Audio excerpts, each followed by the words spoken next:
Welcome to DVSK lectures. In today's lecture, we are going to discuss about management quota seats in RV College of Engineering, Bangalore. So R V college of ఇంజనీరింగ్లో management quota సీట్ల గురించి మనము ఈ వీడియోలో discuss చేద్దామండి.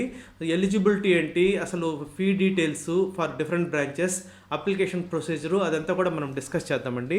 So ఎవరైనా కానీ నా ఛానల్ ఫస్ట్ టైం కానీ చూస్తుంటే సబ్స్క్రైబ్ చేసుకోండి. అదేవిధంగా ఈ వీడియోని లైక్ చేసి షేర్ చేయండి so that some of your friends would get benefited.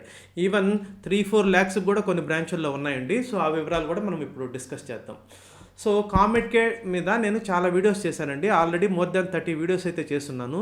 అవి కన్నా మీరు చూడాలనంటే సో కామెట్కే 2023 అనే ప్లేలిస్ట్కి వెళ్ళండి. దాంట్లో మీకు ఆ వీడియోస్ అన్నీ ఉంటాయండి.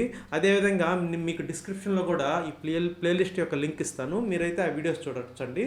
కాకపోతే 1-6 వీడియోస్ మాత్రము మెంబర్ ఓన్లీ వీడియోస్ ఉంటాయి. సో మీరు స్టార్ మెంబర్షిప్ కానీ తీసుకుంటే ఆ వీడియోస్ అయితే చూడొచ్చండి. ఇకనైనా మనం వివరాల్లోకి వెళ్ళామంటే ఆర్వి కాలేజ్ ఆఫ్ ఇంజనీరింగ్ అనేది చాలా మంచి కాలేజ్ అండి. 1963లో ఎస్టాబ్లిష్ చేశారు. సో కామెట్కే ద్వారా ఫస్ట్ ఎవరైనా సరే ఆప్ట్ చేసే కాలేజ్ అండి ఇది. సో చాలా మంచి కాలేజీ. దీని మీద నేను ఒక 2-3 వీడియోలు కూడా క్లియర్గా ఈ కాలేజ్ గురించి డిస్కస్ చేశాను, ప్లేస్మెంట్స్ డీటెయిల్స్తో పాటు. సో మీరు ఆ వీడియోస్ కావాలనంటే ఆ ప్లేలిస్ట్లోకి వెళ్ళి చూడండి. ఇకనైనా మనం మేనేజ్మెంట్ కోటా సీట్స్ 2023 డీటెయిల్స్ కానీ వచ్చామంటే సో ఎలిజిబిలిటీ ఏంటి అని అంటే సో 10th క్లాస్ 70% ఉండాలండి, సైన్సెస్ సబ్జెక్ట్ కానివ్వండి లేకపోతే మ్యాథమెటిక్స్ సబ్జెక్ట్స్లో సపరేట్గా.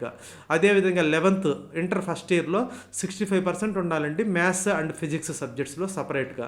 అదేవిధంగా 12th క్లాస్ ఇంటర్ సెకండ్ ఇయర్లో 60% ఉండాలండి మినిమము, ఫిజిక్స్లో కానివ్వండి లేకపోతే మ్యాథమెటిక్స్లో కానీ సపరేట్గా.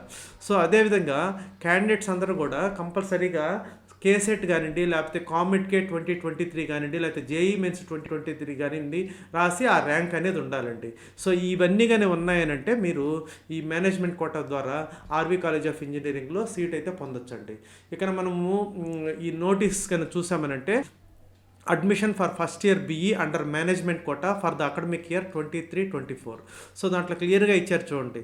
సో పేరెంట్స్ కానివ్వండి స్టూడెంట్స్ కానివ్వండి ఎవరికైతే అడ్మిషన్ కావాలో వాళ్ళు ఈమెయిల్ చేయాలండి. దేనికంటే rv@rvi.edu.in. సో ఇదండి మెయిల్ ఐడి. దీనికి ఈమెయిల్ చేయండి. So with scanned copies of 10th class 11th class and 12th standard. So అదేవిధంగా మీరు జేఈ మెయిన్స్ ర్యాంక్ కానివ్వండి లేకపోతే కామెట్కే ర్యాంక్ కానివ్వండి కేసెట్ ర్యాంక్ కానీ ఉంటే అవన్నీ కూడా కలిపి మీరు మెయిల్ చేసి మీకు ఏ ప్రోగ్రాంలో ఇంట్రెస్ట్ ఉందో ఆ చాయిస్ కూడా దాంట్లో మెన్షన్ చేస్తూ మెయిల్ చేయాలండి. మెయిల్ చేస్తే వాళ్ళు మీకు రిప్లై ఇస్తారు. సో ఫీజుల వివరాలకు గన వెళ్ళామనంటే సో సివిల్ ఇంజనీరింగ్ అండి ఇయర్లీ 4 lakhs, 4 ఏళ్ళకి కలిపి 16 lakhs అండి. Mechanical engineering yearly 5 lakhs, total fee వచ్చేసి 20 lakhs అండి. ఎలక్ట్రికల్ అండ్ ఎలక్ట్రానిక్స్ కూడా సేమ్ టోటల్ 20 lakhs అవుతుంది. ECE electronics and communication engineering అయితే 1 time non refundable development fee అంటే డొనేషన్ అనుకోండి 7 lakhs కట్టాలండి. ఇయర్లీ 6 lakhs కట్టాలి. మొత్తం 31 lakhs అవుతుందండి ఈసీఈ. ఇందాక తమ్నైల్లో చెప్పాను కదండి ఇండస్ట్రియల్ ఇంజనీరింగ్ అండ్ మేనేజ్మెంట్ అది మాత్రము 3 lakhsకే ఇయర్లీ ఇచ్చేస్తారండి. మొత్తం 12 lakhs అవుతుంది. ఎలక్ట్రానిక్స్ అండ్ ఇన్స్ట్రుమెంటేషన్ అయితే ఇయర్లీ 5 lakhs అండి, టోటల్ 20 lakhs అవుతుంది. కెమికల్ ఇంజనీరింగ్ కూడా ఇయర్లీ 3 lakhsకే ఇస్తారండి. సో టోటల్ 4 ఏళ్ళకి కలిపి 12 lakhs అండి. సో హైయెస్ట్ వచ్చేసి కంప్యూటర్ సైన్స్ అండ్ ఇంజనీరింగ్ అండి. ఇది 20 lakhs డొనేషన్ కట్టాలి, ఇయర్లీ 11 lakhs కట్టాలి. సో మొత్తం వచ్చేసి మీకు 64 lakhs అవుతుందండి. సో 4 yearsకి 44 lakhs ప్లస్ డొనేషన్ ఒక 20 lakhs. సో 64 lakhs అవుతుందండి. ఇదే హైయెస్ట్ అండి. Next electronics and telecommunication engineering అయితే ఇయర్లీ 5 lakhs, టోటల్ 20 lakhs అవుతుందండి.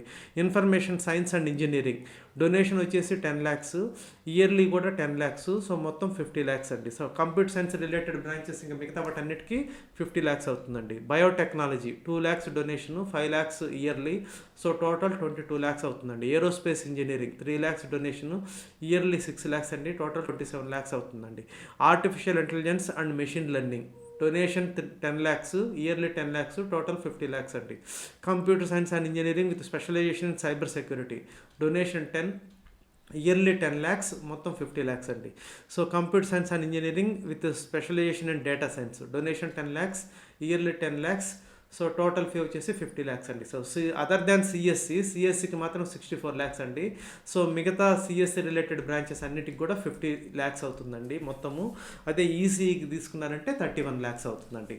సో జస్ట్ 3 ల్యాక్స్కి వచ్చేసి మీకు 2 బ్రాంచ్లు ఇస్తారండి. ఒకటి వచ్చేసి chemical engineering, so 3 lakhs per annum మొత్తం 12 ల్యాక్స్కి ఇస్తారు. అదేవిధంగా industrial engineering and management 3 lakhs per annum మొత్తము 12 ల్యాక్స్కి అయితే ఇస్తారండి. ఇవన్నీ ఫీజుల వివరాలు. ఎవరికైనా కానీ ఇంట్రెస్ట్ ఉంటే ఈ మేనేజ్మెంట్ కోటాది, సో డైరెక్ట్గా మీరు ఆ మెయిల్ ఐడికి కన్నా అప్లై చేస్తే మీ మార్క్ షీట్స్ తోటి జేఈ మెయిన్స్ లేకపోతే కామెంట్ కేర్ అలా లేకపోతే కేసెట్ ర్యాంక్ తోటి వాళ్ళు రిప్లై ఇస్తారు. దాన్ని బట్టి మీరైతే డెసిషన్ అయితే తీసుకోవచ్చండి. I hope you have understood. మీకు కానీ నచ్చినట్లయితే నా ఛానల్కి సబ్స్క్రైబ్ చేసుకోండి. అదేవిధంగా ఈ వీడియోని లైక్ చేసి షేర్ చేయండి. Thank you.